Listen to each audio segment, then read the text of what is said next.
students, how are you? I hope you're fine and I'm doing great. I am Vishal Shiv, your teacher, and welcome to today's section. And today's section we will discuss about a human circulatory system. Okay, so first we will see what is a human body, right? So different organs that used to perform a common function is called as a human body. Okay, so that is different organ performs common function is called as a body. So there are totally 11 types of organs. So they are, you can see here, nervous system, structural, digestive, respiratory, urinary and circulatory and so on. So today we will discuss about a circulatory system. So what is a circulatory system? So here you see a diagram where the red and blue lines are appeared and all the lines that are connected from the heart. So the circulatory system, it is a network of blood vessels, limbs that are powered by the heart. So the responsible of the circulatory system is to flow of gases and also the blood. And next, what the circulatory system actually does, it transports the material throughout the body through the blood and your blood vessels. Okay, so and these are the main that are three components is processed in your body. This is very important. These three are very important for the circulatory system. So they are heart, blood and your blood vessels. So first we will see about a human heart. So first we will see about a human heart. So basically the heart that is made up of a muscular organs and it is mainly used for the circulating the bloods. And what it does, so it pumps the blood to all around the body and it transports the blood. And where it is located behind and slightly to the left of the breastbone. So we used to say like heart has totally 4 chambers. So here you can see the heart is divided into 4 chambers that are right atrium and right ventricle, left atrium and left ventricle. So this is your heart. This is divided into 4 chambers. So first we will see one by one what the 4 chambers actually do with the blood. Okay. So this is the process that are happening in your heart.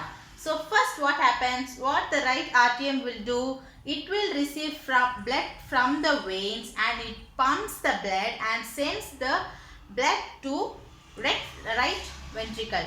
This right ventricle will pump the blood that is received from the right atrium and loaded with lungs with oxygen and it transfers to the left atrium. Okay.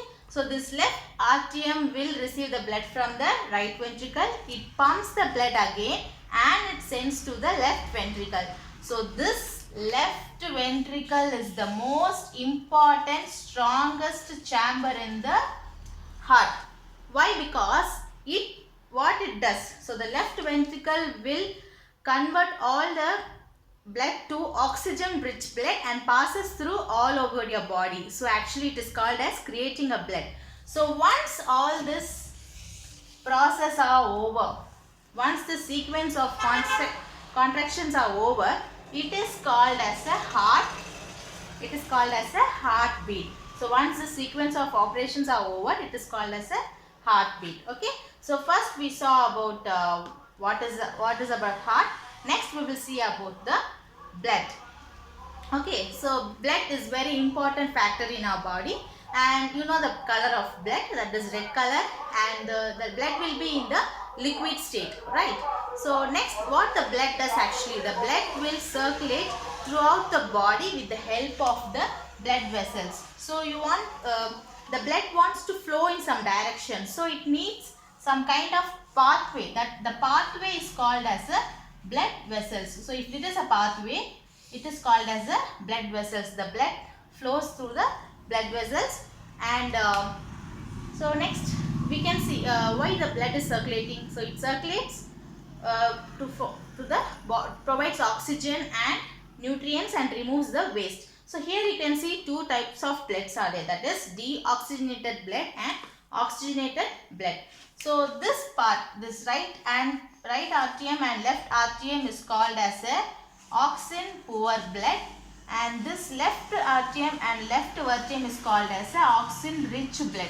So as I told you previously, the oxygen rich blood, this left vertical, what it will do, left ventricle will pumps the blood and it provides oxygen rich blood and it creates the blood, right? So this part, the right part is called as oxygen poor blood, that is also called as deoxygenated, and this oxygen rich blood is called as oxygenated blood. So that's what I have wrote here. Next, so first we will see how the process, how it is happening deeply by the blood. Okay, so when you see here, there is a pulmonary artery is there. So this right ventricle will receive the oxygen poor blood from the pulmonary article. Oxygen enters to the bloodstream. Okay, so next, this how this oxygen rich blood is converting. This left ventricle will get the oxygen rich blood through the pulmonary veins. Okay, so these are the types of blood. So that is, we know, red blood cells and white blood cells, platelets and plasma. So first we will see what is the red blood cells, right? So red blood cells, you can see here, it is like a disc shape. So you can see the red blood cells, that is color, the color is same as the hemoglobin color and it is in red colors. What is the use of this RBC? So the use of RBC is to remove the waste. It removes the waste and it transports the oxygen to the human body, right?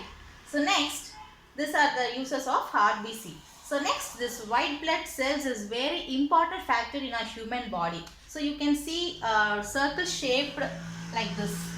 Okay, so this is your WBC, where this white blood cells is very important in immunizing the system. Like it is used to fight with the bacteria, infections and fungus and parasites that are causing in our body. Okay, so next is called as platelets. So platelets, you see here, it is like a shape. Okay, it is like something shape. So when platelets, what is the use of this platelets? Whenever we are getting injured, so at that time the blood stops automatically, right? So why it stops? So it is with the help of the platelets. So next you see some kind of watery structure is moving through behind this. So that is called as a plasma. So this plasma is all about 90% of, this plasma is all about 90% of water and 10% of dissolved salts, gases, nutrients and etc. So this is full of about blood. Okay, so next we will see about the blood vessels. So as I told you, a blood needs to travel in a pathway, that is called as a blood vessels. So these vessels, how many vessels we have totally in your body is, it is about 60,000 miles of blood vessels. So this blood vessels, what it will do, it will take your oxygen rich blood to all your body. This is some kind of pathway of traveling your blood. So here you can see how the blood is traveling from and away from your body. Okay, so here we see arteries, veins, and in between you can see a capillaries, right? So this is a structure. This is arteries, veins, and this is a capillaries, right? So what happens here is, it takes, the artery will, see here. So what happens here, the artery will take your blood away from the heart and it passes through the capillaries, and this capillary will passes through the veins. So this capillary is the in-between connection between the arteries and the veins. So the blood which carries away from the heart, this is away from the heart. The blood which carries, the vessel blood, the blood which carries away from the heart is called as arteries. And here you can see some small branches that are called as what? Arterioles. And the blood which is passed to the heart. Okay, so this is away from the heart, this is to the heart, is called as a veins. So this is also the branches which are called as venulus. Okay. So next you can see the connection between these two is called as a capillaries. It is very tiny minute walls. So when compared to arteries and veins, the capillaries will have a very tiny muscle structural wall. So it is used to carry all the nutrients among all over the body and also removes the waste. So you can see the lines here, the red and the blue lines which carries the blood through the body. So next, coming to the conclusion. So here you see some diagrammatic structure. This is all about the pulmonary circuit and the systematic circuit. There are two types of circuit which performs in a human body in the circulating system, that is pulmonary and the systematic. When it comes to pulmonary, this is transformations of from transporting the blood from your heart and the lungs. And when it comes to the systematic circuit, this is the connection between the heart and the system. So it flows the blood from the heart to the human body. When it comes to pulmonary, so see, remember, when it comes to pulmonary, it is the connection between the lungs and the heart. When systematic, it is the connection between the heart and the human body. So right. So next, for symptoms, if you have symptoms like what are the symptoms when human body is not circulating properly? You will feel dizziness and some kind of shortness breath. All this kind of symptoms can be represented as circulatory system is down. Okay. So students, I hope you all understood it, and thank you for getting, and see you in next opportunity. Thank you. Students, I hope you understood very much. Thank you for listening it.